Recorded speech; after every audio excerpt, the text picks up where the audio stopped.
Hello, my name's Tomi Arayomi. And I'm Tobi Arayomi. And this is On the Table. We all have a life. No west, no bad. No ladies, no dudes, female, no female.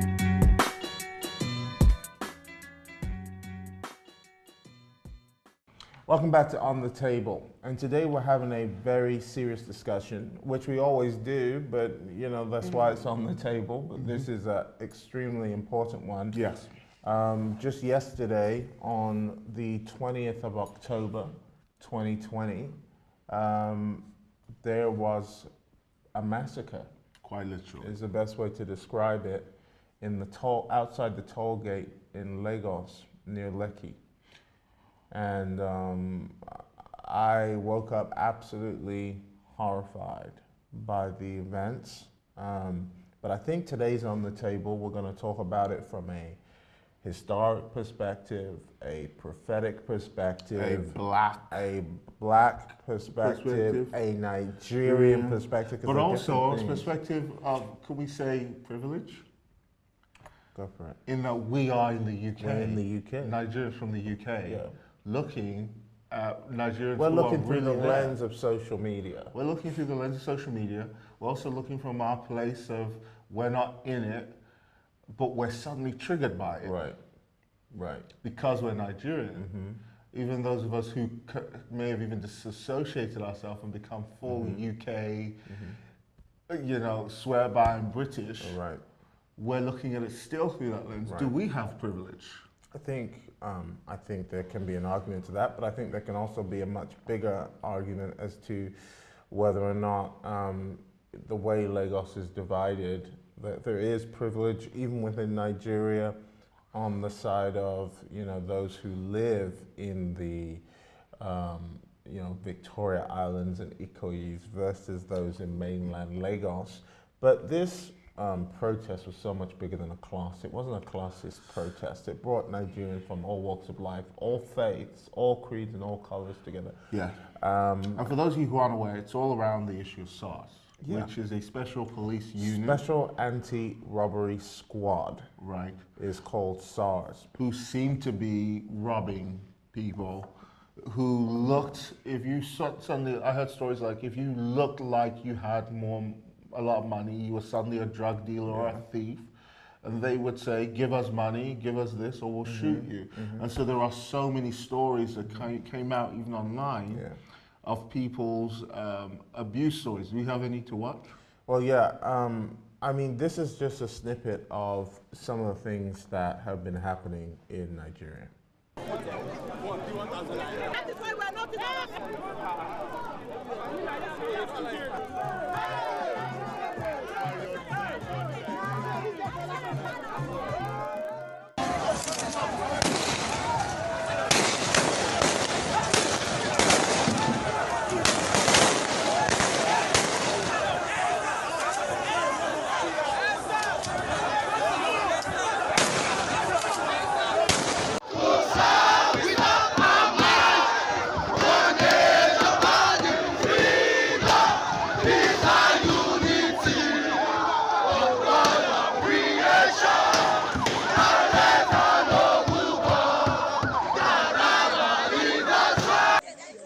They're shooting from, I think, their barracks or something. See, they come for the war. They come for the war. Put your head down, everybody head down. Wow, some of these stories are absolutely harrowing.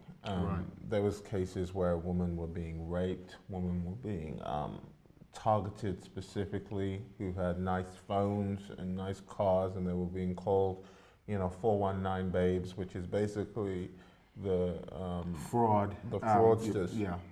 And so it's quite sad that the atrocities that are going on among those who are sworn to serve you and to protect its own citizens, that they're actually targeting and profiling their citizens for the wrong thing. This is on the table. So I want to put some on the table. I want to put something on the table too. I think we want to put the same thing on the table, actually. Is it profiling? I was going down the route of and maybe it's a similar route in its understanding. is it the I was whole- going down the route of Black Lives Matter. Right, I was going to go there too, which is It's why- on the table, right? And on the table, we're going to talk about politically touchy things. Right. And we know it's politically touchy, and people want to, oh my goodness, how are you going to make this about that? Look, I want to put that on And the people are table. going to go, well, what's the point of using this atrocity to describe this? And I think, first of all, we have to make clear, this is an atrocity. It is an atrocity. It's an atrocity that happens every day It in is. Nigeria. It's one that the world at large is being awoken to. But the same template, we can't help but draw these parallels. And I know Right. there are people who are going to get mad and say, there's completely separate issues. And it's like, yes and no. There are similarities that Okay. we can at least draw upon the similarities. Yes. And then some of the differences, we can at least highlight some of the There's the this differences. video of this African lady in America during the upheaval of Black Lives Matter saying, basically she was screaming at the protesters. Do you remember the story? She's screaming at the protesters saying, you guys don't even know, well, what about black people in Africa? You don't even know about what's really happening. And she's screaming about, what about the people in Chicago? Where's your voice there? Yeah. America's done very well at framing a narrative that the issues that are going on in the black community are solely the responsibility of white privilege or white programming, whatever. It's a narrative. And it will agree with people who already have that confirmational bias. Yeah. It will not agree with people who are objective. And this is a key. I neither agree, I'm not disagreeing with that as a truth, whether there's this or that. I just want to have some objectivity and then figure out what we agree and disagree on. But here you have black on black, for real. Not like American, let's go back to the motherland. Here's the motherland. I mean, Nigeria is called The motherland. nigger area. Yeah, that's where it came from. A lot of Nigerians try and dispute it, how people try to dispute it, but it's But it's fact, Niger, whether you like which it. means black. It was named, nigger area. Black literally. land. See, so you can't, this argument's kind of nuanced then, because you can say, first of all, I would like to speak to the silence of the BLM movement. They haven't been totally silenced. They did put a few posts up, which was nice. But the silence in that, I'm not seeing the level of vim about, because again, I don't think it suits the narrative. So this is, it bugs me. And we'll work our way through several different issues. While thinking is legal, we will think and talk. I know, and I can feel the triggering I can happening feel already. the mass can triggering, hear I the can feel mass irritation with people who are explosions. upset that we think. Yeah. We think. We have got to start thinking. And And stop we've being got to emotional start people. dialoguing, because if we're not thinking and we're not dialoguing, guess what we're doing? We're burning things down. Correct. And all we're doing is burning down our own communities, burning down our own cities, burning down our own streets. We have got to start engaging in dialogue, Right. because unless there is dialogue, there won't be solution. But Because you know the what, time for dialogue is over. Yes. It's time for fighting, fighting and emotion. confronting. Well, live by the sword, you're going to die by the same sword. So either we do that back and forth for centuries, or we actually come together with people who can expressly articulate our real problem and our Yes. real grievances and get right to the root of it. Right. And then we can start to develop tangible solutions. Right, because the part of the issue that I'm concerned is, this is an opportunity. Whether we like it or not, it's an opportunity. It's an opportunity to see something toppled. It's certainly an opportunity to see things that need to be moved. But it's also an opportunity for an enemy, whether you want to call him the enemy, Satan, or an enemy. It's an opportunity because nature abhors vacuums. I sense that something's going to be torn down here. If it goes to a tipping point that it should go to. Right. Because I think some people need to be moved out of power, for sure. And I think this is a gateway to dealing with real issues. And I love that there was a plan put down by Nigeria's youth to say, these are the things that we expect, Right, these are the right, things yeah. that we want. They laid those things down, Yeah. which is very, very powerful. Yeah. My concern is that in the emotional reactions that are going on, we're going to leave a door for a worse evil Right. to just come into place, or sadly the militarization again of the Nigerian government, Right. essentially. That's my concern as an outsider watching. And we do have that outsider privilege. And I think that that's a good thing. It's a bad thing. It's a bad thing in that we may not sense the level of compassion, history, and journey that they've gone through. It's a good thing in that we have objectivity, in that we're not blindsided by all the emotionalism that we can say, guys, let's talk. It's a deeply sensitive issue. It's a painful and crushing issue, even for us who are outside, because we do share connection to Nigeria, not just by the fact that we were born there, but that you never quite feel at home. It's true. To 100%. No, it's true. In the UK. Absolutely. Do you know what I'm saying? Yeah, You don't, especially right now with the certain hostilities in the air. You can feel it. It's in the air. You know what I'm talking about. I mean, I dropped my kid. I'm going to say this. This story my wife might kill me. Is this a story? Say the story. It tripped me up. I was so on the floor. Guys, hear this. So I dropped my kid. Right. Let me go with my story then my wife's. Yeah. Oh, man, it's bad. So drop my kids. Drop your kids. At nursery. I'm not going to mention the nursery or anything. Great nursery, blah, blah. In a very white area. upper class area. We live in Windsor. Okay, so oh God, I just gave. Can we bloop? No, it's fine. We live in There's bloop, loads of just places. bloop. No, there's loads of places in Windsor. Keep going. Oh right. Drop your kids at nursery. So I drop them, and then I'm playing LBC because I like to listen to. And current LBC affairs, is a leading Britain's conversation. It's a political radio channel. So I'm listening to LBC and just hearing some political opinions about what's going on.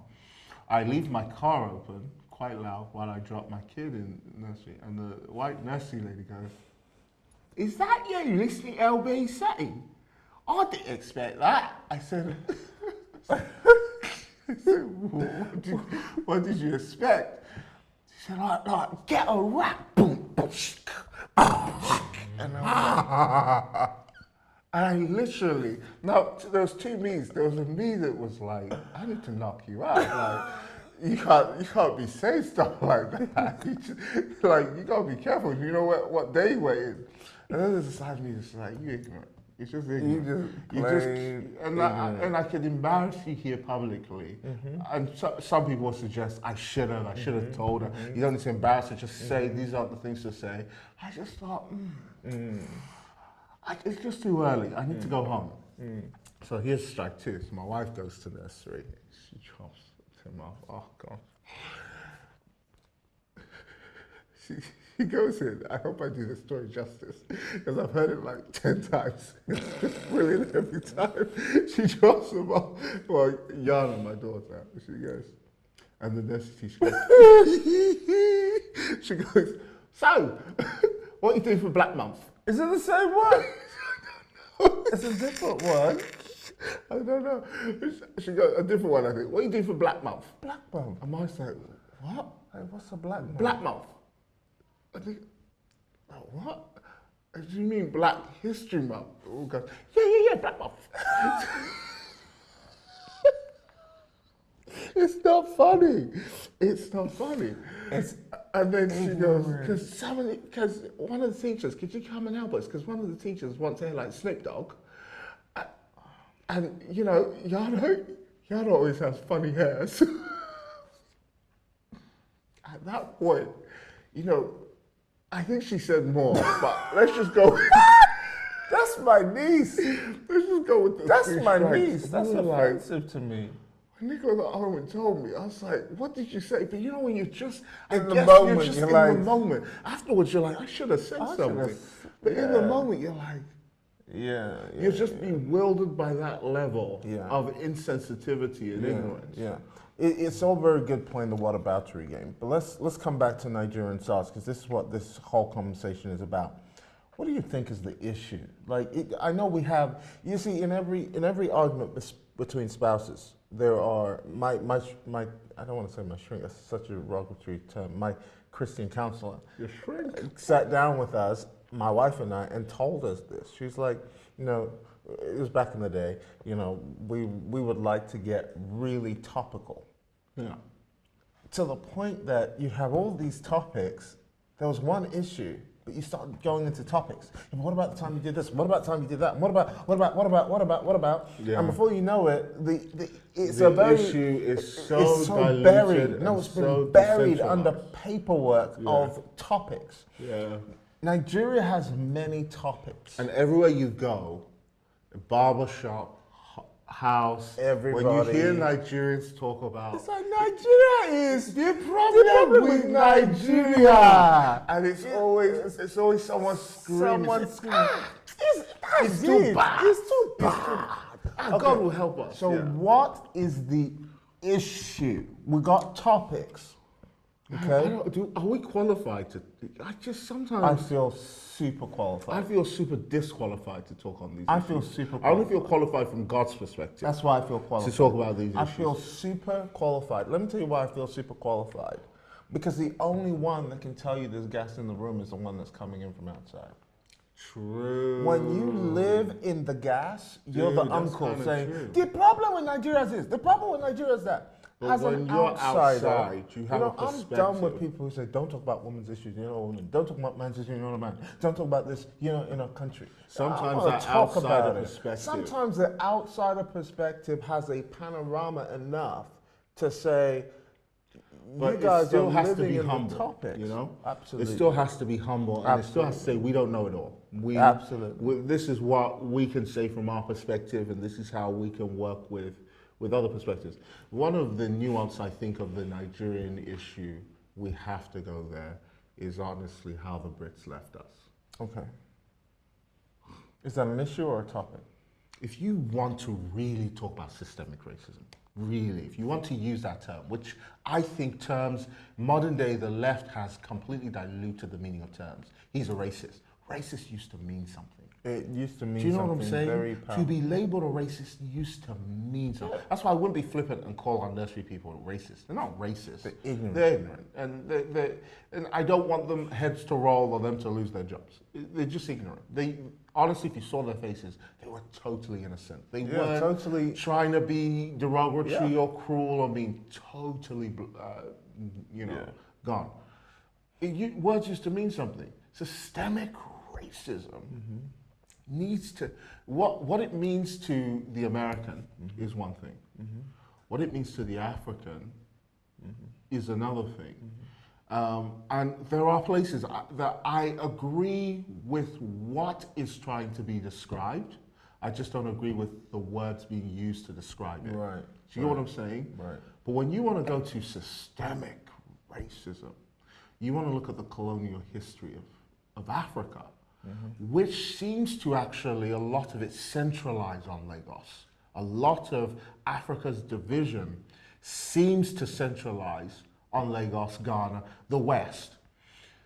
More often than not, in my small understanding for Lagos, it's because of the water supply there and how it enriched the ground. Right.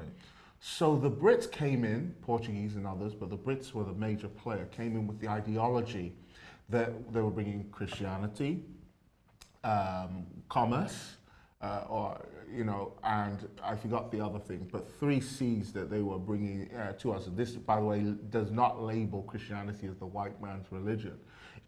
Christianity predates this colonial history in Africa, essentially as well. So they did that because, again, any place that there's waters is extremely wealthy. Look at Egypt. Right. You look at London. Anywhere there's water, There's a river. you're going to have wealth. Yeah. So in some You're way, gonna have a shape, or city, form. And you can actually. build a city, exactly. So Lagos becomes this political ball of nations, and everyone wants to centralize on Lagos till this day, by the way. Smallest landmass, I believe, in Nigeria, yet the most densely overpopulated. populated. So you have to question, when the Brits left us with the independence, first of all, let's just say this, they looted the land.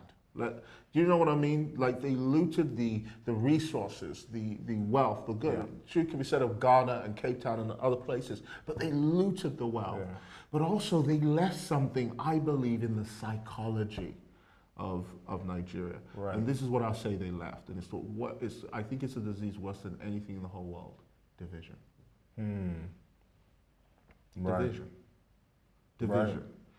Right. it was a council, I forget the name, that sat down together to decide the division of Nigeria. And even to the point that there's great documentaries about this, even on Netflix. There's some great documentaries. Maybe we'll label one or two of them on here. But it's the way it was left. It's the divisiveness of how it was left. It's how powers were divided as well in Nigeria. That I believe, if Nigeria does not reimagine itself. And to reimagine itself, it's going to have to find core values. Core values that go beyond religious differences and political differences. You can be Muslim and Christian and whatever. The idea of America is founded, yes, as a Christian nation, but it's the understanding of freedom for all, freedom of thought. You need a reimagining of Nigeria, because at the root, we can fight with, and Nigeria went through its own war, particularly Biafra and different ones. We can fight with all of that, but if we do not fight ideologically, and right now, in my opinion, is the best time for ideological warfare. China did this, by the way, reimagining themselves ideologically, how they moved from being the lowest economy in the world to being the #1 economy. They did some nasty things too, let's not deny it. But they realized that they needed to do ideological warfare. We have not yet, in my understanding of Nigeria, to me, we need a Nigerian dream. We need a reimagined Nigeria. It needs to have the core values. That core value, I mean, what is core to the majority And what you're saying of is us. not new, by the way. Yes. A lot of people have thought about this. I mean, you have the Biafra with the Biafran Wars, which was a form of revolution to take back power from Muslim strongholds and make it a separate Nigeria and a new Nigeria. I believe we're in the midst of a new Nigeria. But I think it's the youth's time. And I definitely agree I was with shocked you. the other day. I was sat with my media guys. I said, I gave a prophetic word about Nigeria. And I couldn't remember it, so I'm scouring the internet. I find it in some dark corner, not well tagged or well labeled. But the prophetic word about rebuilding Nigeria, that you're coming to crisis, and how God was going to rebuild Nigeria. And part of the rebuilding, we're going to post it on our page for our Church Light London, but part of the rebuilding was ideological. It was actually, part of it was through great speakers that would rise up, great voices and philosophers that would rise up in Nigeria, in the youth. It was about transferring of power, because Nigerians are still huge power brokers. Huge power brokers. To succeed in Nigeria, you've got to know somebody. And everyone, capital in Nigeria is power, it's influence, it's how much, the people you know. And I saw this, and I saw musicians bringing about, and artisans bringing about a new ideological form of warfare. I feel Nigeria's turning. It's a big boat, it's a massive ship. And the fear that its enemies have of it actually coming together in a collected way, or a majority collected way, I think it will absolutely baffle the world. And technology can now make it possible. Absolutely. Well, what does a new Nigeria envision look like? Because what I'm saying is, we've seen a lot with Biafra, we've seen a lot with the different divides, we've seen tribal fault lines in Nigeria, which again, this is what I'm saying. The topics always override the issues eventually. You can say, yeah, we need an ideological war. The biggest ideologies in Nigeria are threefold. So there's Christianity, which is their religion. There's Islam, which is their religion. And then there's witchcraft, which is also a religion, juju. And so these three power structures in Nigeria are almost, to many people, like... And then there's money. Well, That's a religion. Okay, we can talk about money, but these three power structures, let's just stay with the power structures that be, are so antithetical towards one another that how do you imagine a peace in Nigeria where the ideologies are diametrically opposed? You're talking about They're not that opposed. Witchcraft, yes. But they're not that opposed. You look at, if you speak to a Muslim, and I spoke to a Muslim recently who was DMing me with regards to business, someone from Dubai who I'm going to meet next week, was messaging me and saying, we were talking, and I said, "Assalamu alaikum, brother." He said, "Oh, you spoke back to me," and he said, "Are you Muslim?" So I asked my friend. I said, "What do I say?" He asked me if I'm Muslim. He said, "Say you're of the book." I was like, "What does that mean?" The Abrahamic faiths. You're of the book. You believe in the core things. That's the thing.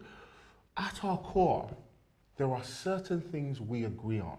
At the core, did Jesus die? Well, there's differences there. But at the core, there's a belief in humanity. At the core, I'm not talking about the fringes. I'm not talking about the Boko Haram, the extreme fringes of belief. But at the core, there is a strong sense of belief in humanity, family values, economic empowerment of the individual. There's a belief in capitalism, and that's what makes Nigeria so strong.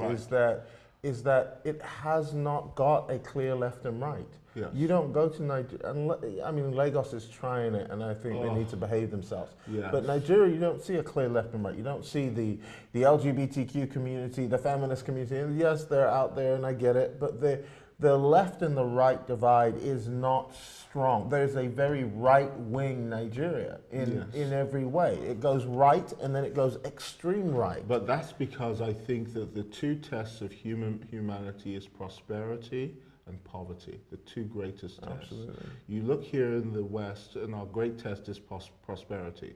And because of prosperity, we've opened our mind to left-wing ideologies. Progressivism beyond God.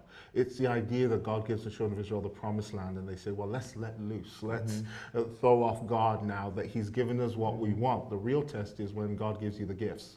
It's not prayer, it's how you handle it when God's blessed you. Abraham, now I've given you this, kill your son. It's the test post-gift.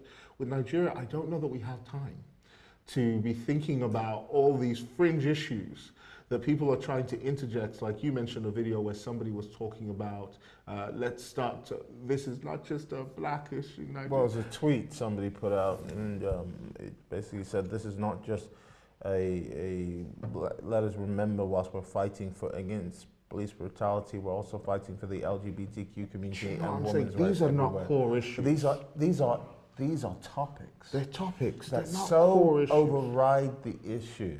Yes. That I think it decays away from the power and the potency of movement and what's happening in Nigeria. But you just said that Nigeria has thought about this. This isn't a new thing, a Reimagining Nigeria. Where is it? Well, where's the idea? Like right now, that's the problem. There's a Reimagine America. That's my problem with ideology. It's my problem with ideology. It's powerful. My problem with ideology is this. The biggest ideologies are not led by the most amount of people. Right. They're led by the people on the fringes who carry a thought too far and then become an extremist in their ideology. It doesn't take the majority. It takes a minority with crazy enough ideas and enough money to fund them. And so that's the issue in Nigeria, is a small elite group of people. We can blame the governor, we can talk about the president, but there are all these godfathers and there are all these power structures in Nigeria with their own ideological fronts. Right. When I look at the issue in Nigeria, I don't know if you know this, but when the Brits took Nigeria, it was actually a registered company. Yes, it was. It was a registered company. I forget, I don't want to say maritime, Royal British, we'll something, yeah. I think Nigeria's still a company. You think? It's not a company. It's still under that company. There's still fragments of it. Ideologically, if we want to talk about the ideology, I think it's still a company. Yeah. And I think what's happening in this company is that the faces have changed of the people that own the company. They can complain. There's this theater we call elections, which is theater, because the people are selected for us and we choose the greatest evil. But in the midst of the theater is this government that wants to nationalize oil. Mm-hmm. You want to nationalize a resource and then sell that resource to big companies, Shell, BP, all of these companies. And then the only subsistency, which by the way, we saw in Aberdeen, When you become oil subsistent and then there's a crash, That's it. Your and whole there's economy. no other areas of your economy you're willing to focus on creating jobs in. Yes. Oil births hotels, births other security firms, other businesses. When the oil dries up and you haven't invested in anything else, like I think the biggest investment of Nigeria today is the next generation. Absolutely. They are The my most, brother, if you want to they find are the talented most human beings, talented, tech savvy. Look at 419. 419 is what happens when you don't invest in a generation of brilliant, tech savvy, geniuses. I saw a documentary, 60 Seconds, how they were talking about these 419ers they exposed, and they were calling them idiots and the low lights of the world. And I just thought, it was an Australian anchor talking like this. I said, you realize what these people have gone through? The level of trauma it takes for you to do that, what they've done, the level of cruelty they've inflicted on other human beings.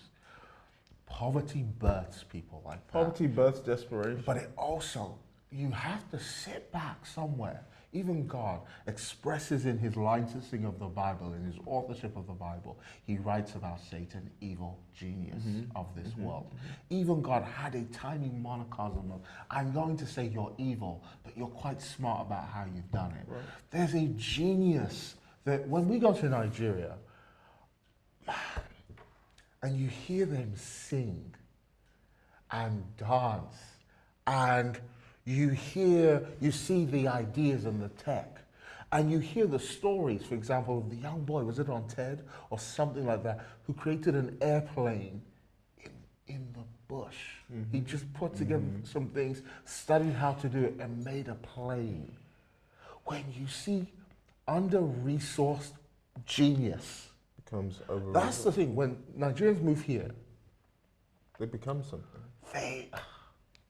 It's like they become there's something in the blood of Nigerians, and there's something in the blood of people who have suffered. It's not just Nigerians. You see the same thing with the Armenian community. Very strong, business-minded people. You see the same thing with Indians and Pakistanis. When they come here, they don't understand how they talk to teachers like that. You've been beaten and bruised in your school, so when you come here, there's a grit and a focus that unless you're kind of born here, one of the kids who were born here and then you kind of became part of the culture. But if you're one of the kids who were born here with parents who weren't born here, and your parents made sure that your house was a Nigerian embassy, literally, right? There's something you gain. Do you get what I'm saying? Right. That is still with me till this day. I can't deny that what's running through my veins still, that makes us get up, focus, innovate, build, while everybody around in this country, oh, the economy, what's the government going to say? Give us money, give us money. We're like, no. How do you think? How do you repurpose? That's the genius what I'm saying. Of if we Nigeria. talk about the issue, we can talk about a million things. Right. But until we talk about money, because money is ideology. Money is... Money is the root of all. The root connection of every single evil we're seeing today has its place in money and where the money's going. Do you know people say flippant lines like the government in Nigeria are idiots, they must be stupid. I'll be very honest with you. These aren't idiots. No. These are supremely intelligent human beings. There's a program on Patrick Bet-David's show, Valuetainment. Love his show. And he talks about, in one of his shows, there's one called Economic Assassin. These were people trained by Western governments to go into developing nations and say to those governments, we're going to give you this amount of money, we're going to make sure your children go to the best schools in the world, we're going to make sure you scratch our back, we scratch yours, we just want all these resources and all this stuff, but give it to us. If they said no, they would say, you know what happened to Gaddafi when he said no?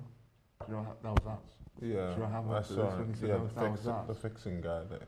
Wow. Right. Colonialism is not over.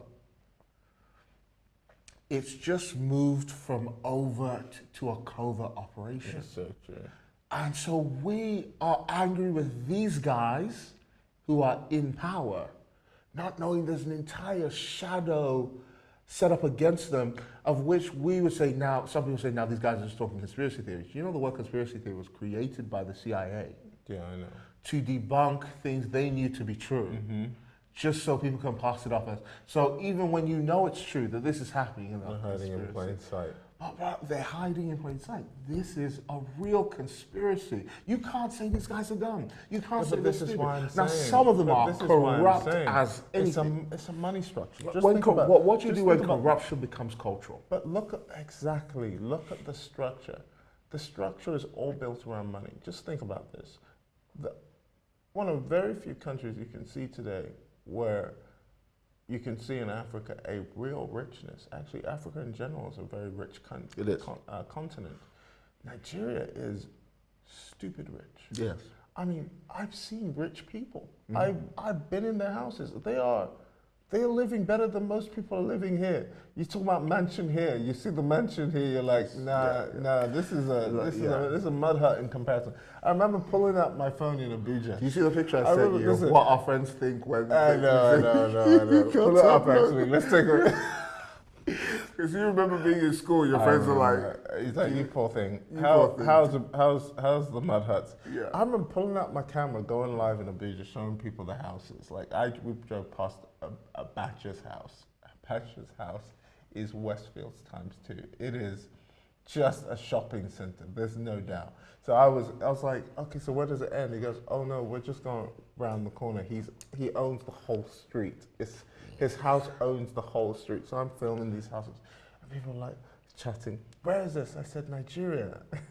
All my Caucasian friends were like, rah, what? Because they didn't know. They're like, all they see is BBC propaganda Africa. They don't know that Nigeria is not poor. It's just poorly managed. poorly managed, but Poorly also managed.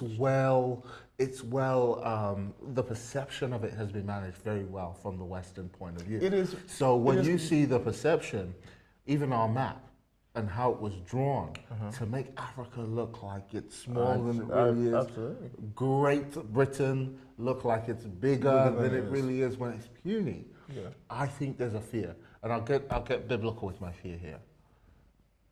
Pharaoh saw that the children of Israel were stronger and mightier than they, and they made their life more rigorous with hard labor.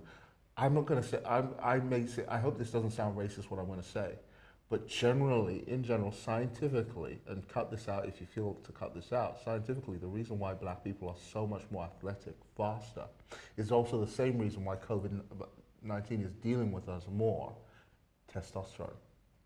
We are actually physically quite strong. But beyond that, the incredible amount of investment that black people have had to technology that has been stolen. I get that, and this is Bro, but again. I'm I talking don't want to strong, go and I'm not saying we're stronger and issues. I feel mightier like we're doing than issues other there. cultures. Okay, but we're doing. But I issues am thing. saying we're the elephant tied to the chair. We're doing the issues thing. Okay. But we need to do the issue Let's thing, go back and then to we'll talk about the solution. I don't want to talk about issues. I get you. I hear you. You're going all off into things that everyone's going, yeah, that too, and yeah, that too. And we can see our stage manager cheering at the back because he's from Haiti, and this is like, keep going, Toby. Shut up, Toby. But I want to avoid. But this is on the table. No, You got to bring but the issues on the table. avoid the temptation because then everyone's going to go back into there, and then you're going to have, but what about? And then the whataboutery game, which I hate. But then what you need to do then is stop talking about the issues completely. Yes. The issues exist. That's what I'm They're trying to everywhere. do. We should only talk about the solutions. What do you think I'm trying to do? But you can't really. We have see to- most people. It's like what you're saying is wrong because what you're saying is let's get on a plane. All of us on a plane, and I come on the plane. I go, guys, everybody jump.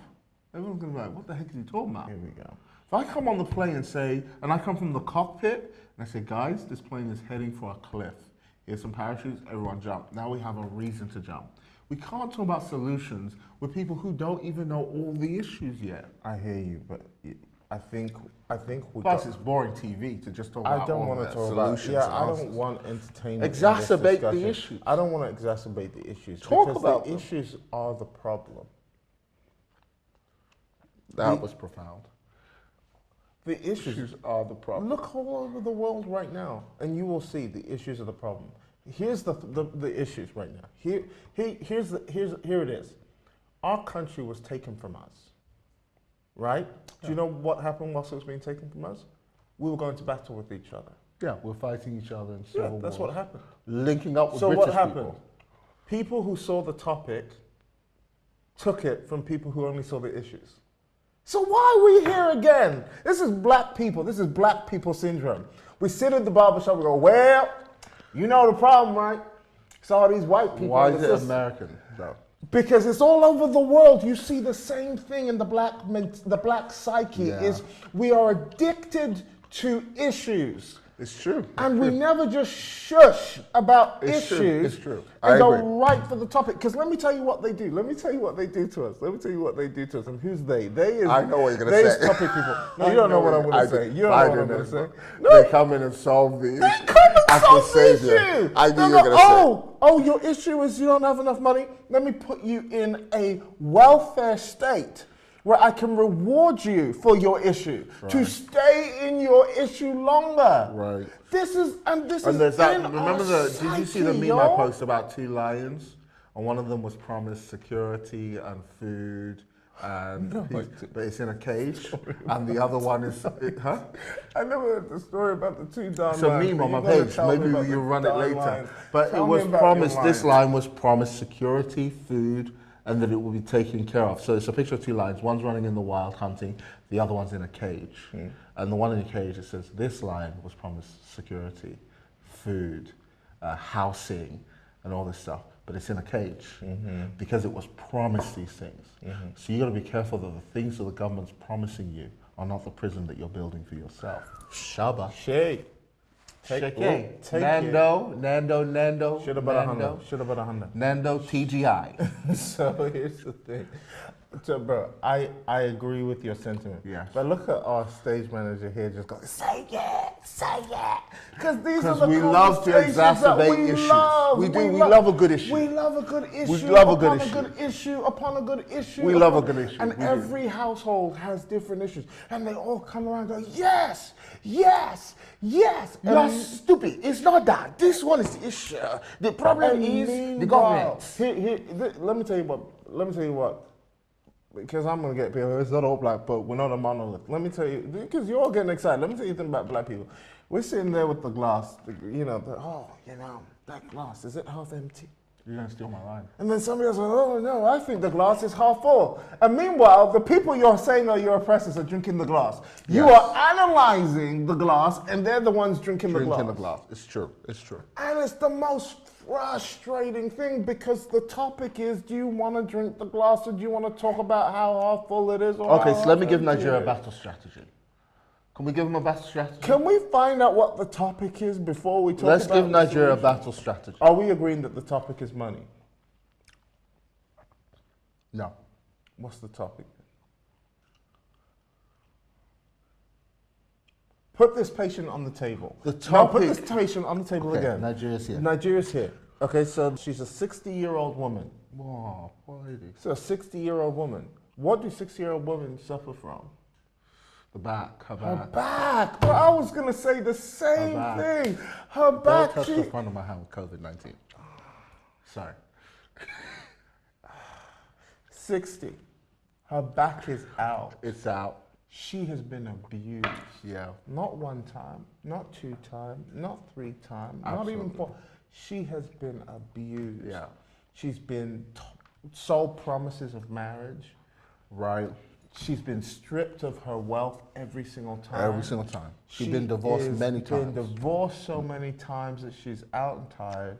She is 60 years But old. now, let me tell you what she and wants to she do. is She wants to live in her village She's now. come to you. You're the doctor. She wants to live in a village and retire. She's come to you. You're the doctor. Are you listening? She wants to live in a village and retire. To me, she's tired. No, if I see this woman, I'm just going. If I see this woman, hear me, she's tired. She's 60. She's done. But she's done. She's done with it. She's done with it. Don't come and tell me hope. Don't come and tell me, Nigeria. You talk to Nigerians, everyone has to listen. Okay. Try government. Okay. Like, she's tired. She Yeah, but just she's wants to okay. relax. It's Let's her children. diagnose her first. Let me tell you what's happening. Her children are upset. It's her children that are She's got upset. kids. And she's got kids. Oh, she's got children. She got kids. And her children are upset right now. And they're trying to rile her up. And she's like, we did this. All this y'all doing. We've been jailed. We fought war. Yeah, protesting. We fought war. But she don't realize her children have new weapons. And if she's not shaba, if she's not careful, she's going to put her mind in her children. Jesus. But her children have new weapons. Her children have new weapons. And her children are the secret. So maybe we need to push her off the table. We need her. Is this okay? Do we need her? Do we need her? Do we need her? Do we need her? Or do we need her children? Do we need her?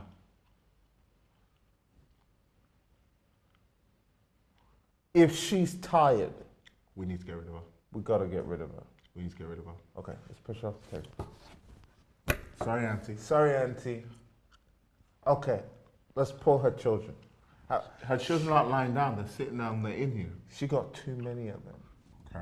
Way too many. And some of them are Muslims. And some of them, and all of them have different fathers. But why am I seeing Hollywood amongst them? All of them have different daddies. One's Igbo, one's Hausa, one is No. Yoruba. I don't think so.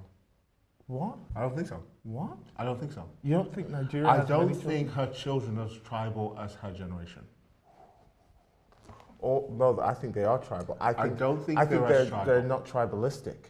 Yeah.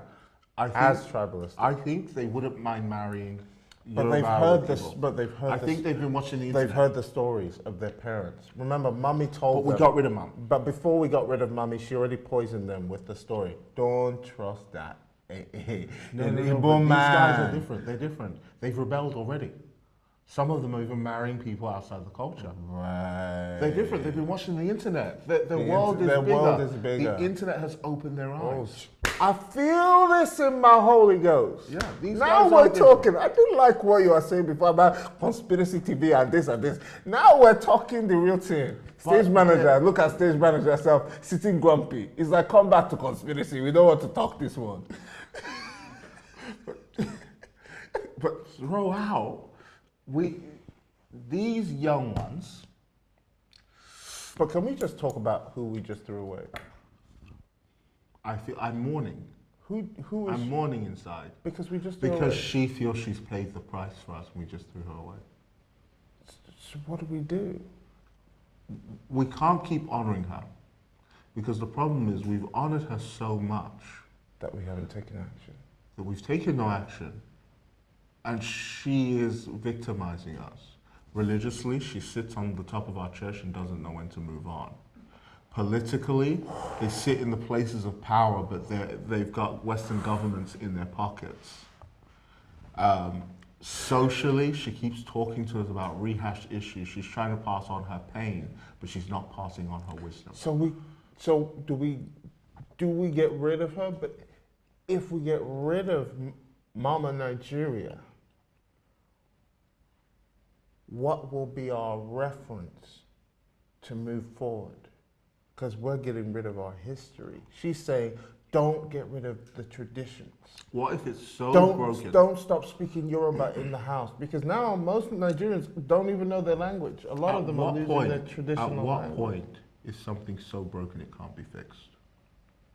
And has Nigeria got there? I think so. Are we honest enough?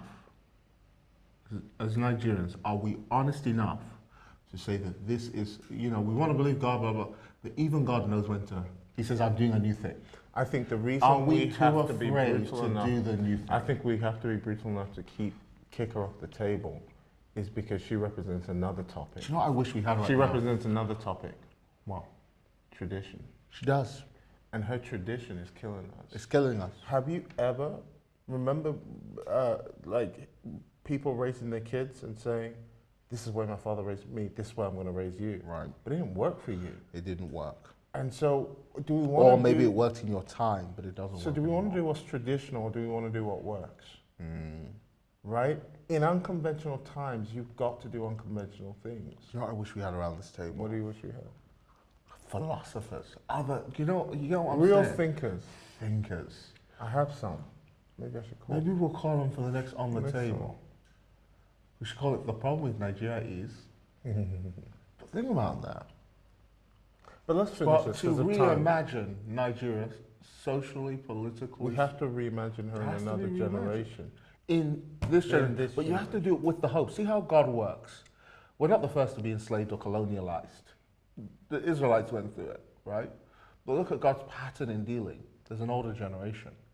He brings them out, but they can't get over their traditions of Egypt and what they were used to, and take us back, take us back. So God has to kill them by letting them wander. Have we been wandering? Mm-hmm. And have we been wandering till that generation dies? Mm-hmm. Mm-hmm. See? Then he says, call the 20-year-olds who are old enough for war now. Right. And then he waits till, see God, we mourn the old. Samuel is still mourning over Saul. Oh, and God's like, how long are you going to mourn over Saul, seeing I've rejected? What if God's rejected a version of Nigeria that we're still mourning over? We're too afraid because our tradition says he hasn't. And so we've turned our tradition into God.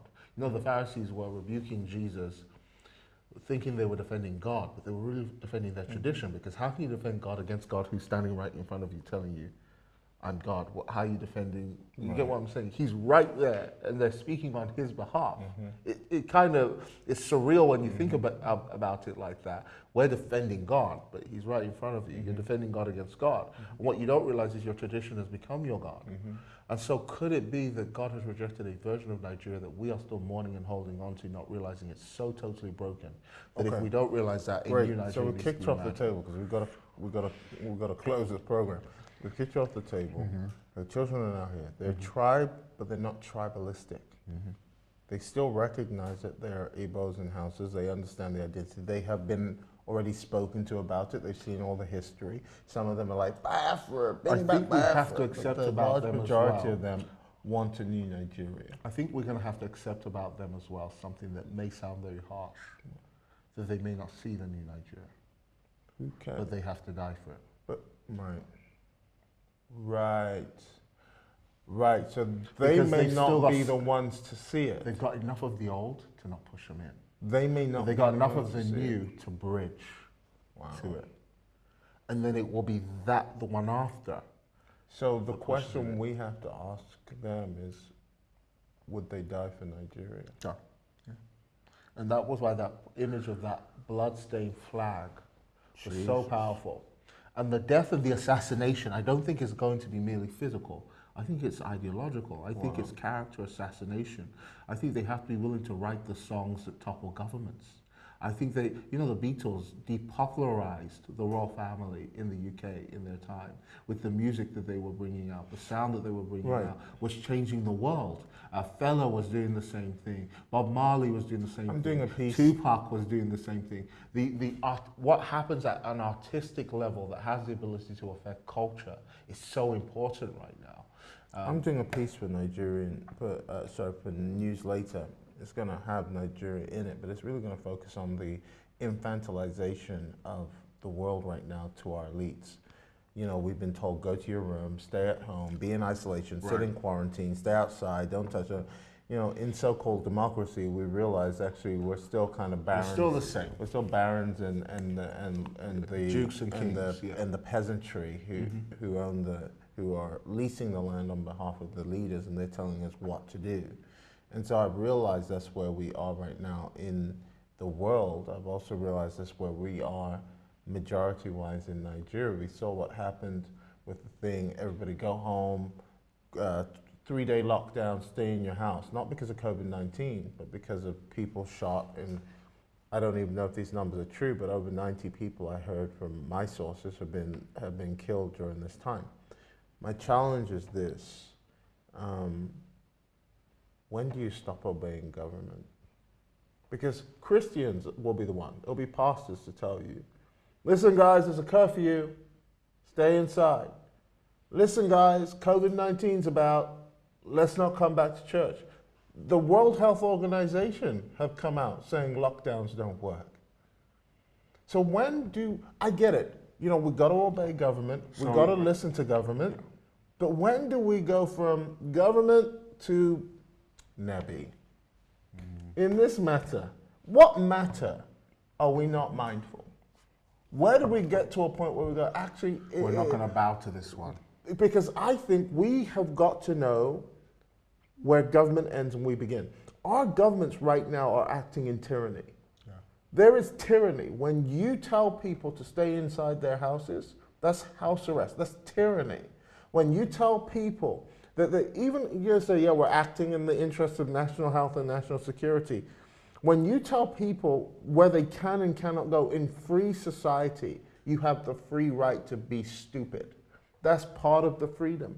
When you start telling people that, you're eroding slowly the psyche of our freedom. Yeah. Because there's a condition behind it. And so my challenge becomes then, so freedom is not absolute. Freedom, therefore, is conditional. And so what's going to stop you as government from creating the conditions? Mm-hmm. There are many people who thought that they just sent troublemakers into that crowd to cause trouble. I actually believe that. I believe in Nigeria. They sent troublemakers into the crowd, I'm going to be the first to say it, to cause trouble so that finally they could come in as the heroes and shut the show down and tell everybody to stay at home. My thing is in all of the thing that's happened right now, like, when do we get to a point where we say to our government leaders, actually, to obey God or to obey man? What's the point at which, I get we honor those that rule over us, but what's the point where we say, go tell that fox Herod? Yeah. Where's the prophetic voice in the earth that's going to have the chutzpah to know when government is crossing its boundaries and say, hey, go tell that fox to shut up? Yeah. How is it that in America, I know we're not talking about that, BLM can gather outside, sneeze in each other's faces, spit and be really virulent to each other and other people, and yet churches can't gather? When does the prophetic, we've had all these pastoral people say, everybody just be calm. You're telling me right now, what you're saying is, in order to birth a new Nigeria, people are going to have to die. Mm-hmm. We're going to have to ask this new generation to give their life for the birthing of a new Nigeria. Absolutely. But our pastors are telling them, no, self-preservation is better than new Nigeria. Are they? Well, yeah. I mean, I can't tell you how many messages and tweets. I'm like, what are our pastors responding? And I'm just seeing them, everybody stay at home, everybody go home, everybody listen, please, we don't want any trouble, we don't want anybody to die. But you're telling me now, unless I'm mistaken, that the new Nigeria, people are going to have to get the life rate. We're not talking about go out there and kill people. Yeah. We're talking about making not a rebellious stand, a righteous stand, knowing that the two look the same. Esther had to rebel against the law. Yeah. And people are prophesying the rise of the Esthers. Esther had to rebel against a law of the king. That was unjust. So justice is rising up right now. That's what we're seeing. It's justice. Yeah, but justice can be silenced by self-preservation. Right. But when I say blood, I'm not here talking about war with physical war and weapons, living by the sword, dying by the sword. I'm talking about the presentation of a new ideology that is, and it's the antithesis, I don't know why I bother saying that word, of the ideology that exists right now. The ideology that exists right now is automated. I don't even think people know the original ideology of Nigeria till where it is now. It's so discombobulated, it's disorganized organization. Somehow it works. It looks like our traffic right now. It's just passive government. It's strange when you go to Nigeria from place to place. Where's the organization? Where's the order? You're the mayor of this street. You're the sheik of this part. You're the king of this. You're the godfather of this. And it's like, what area boy of this. It's disorganized. Prime minister of that. Exactly. And so it needs vision, it needs organization, and it needs presentation. Mm-hmm. At this time, we're looking in the United States at what's happening there with socialism rising. And what people don't realize is there's a whole ideology that was behind it. I forget the philosopher's name. It's not Marx. Marx was the originator. There was someone else who's come behind the idea that America is systemically racist. It's actually been planned for over 20 years, this ideology. It came up first, then it was debunked, then it re-entered through the university. Again, younger generation. It re-entered through the university, and it's emerging again. So America, right now, their political battle, what they do not realize is a battle for freedom versus control. Absolutely. It's everything. Absolutely. America's going to change drastically Absolutely. over a period of time if it votes in Biden's Biden, direction. But it was an ideology. The issue with ideology is this. Those in the know the ideology. The rest catch the cold. You hear what I'm saying? And you need the ones who catch the cold, because the ones who catch the cold are it's like Starbucks. They know why they put your name on the cup. They do it so you'll take a picture. Well, you took a picture, free marketing. Right. You had no idea. You were just the ignorant experiencer. Yeah, they know why in KFC why they put the seats by the window. So when people walk by, it's free advertising. Exactly. Like, oh, that's tasty. I'm not even hungry, but I'm going to go We get a burger. need first those who have the ideology. Then we need the secondary effects of the ideology. But they got the Once cold. How an can they ideology, How can those help you have the cold? How can those help out the cold? Yeah, how can those Those help are you the have the people. cold? Once it They gets, got a fever. once How can they help? an ideology gets there, it's a brand, and it's not stoppable anymore. Exactly. It's what people connect with. People will know it emotionally. Like right now, people know change is in the air. Maybe this has been engineered and we don't know it. Maybe people have been thinking this for a long Well, the time. end SARS hashtag has been going on, I think, since 2006. Okay. So it's just re-emerged in October 3rd when a SARS police officer shot a guy in a Lexus. Right, remember our movement video? At first it's unpopular. The ideology phase is the most unpopular phase of anything you do. It's when the ideology gets to the secondary phase. And the secondary might be aware of it, but the third phase, they are totally ignorant. They are your passive ideology movers, like the ideology of cover your face with a mask. Now you go to the shopping market and what happens? People go look at you like, Where's your mask? where's your mask? They don't care that scientifically Masks don't you're not even actually- wearing a surgical mask. There's a whole gap I can see Or in your your face. nose is out. Or you lower it every time you They want just to want it to touch your They face. just want it there Yeah. to know you're part of the culture. Right. Ooh, culture. See what I'm saying? The new ideology, see this tradition? This lady who we just grew off the table, she was once an ideology. She was a fresh idea. And she was powerful in her time, but it became the culture and the tradition and it stayed stagnant. Without the re-emergence of a new ideology, this one never upgrades. And so we need an upgraded, a new version of this old lady, essentially. And I think we need a part two.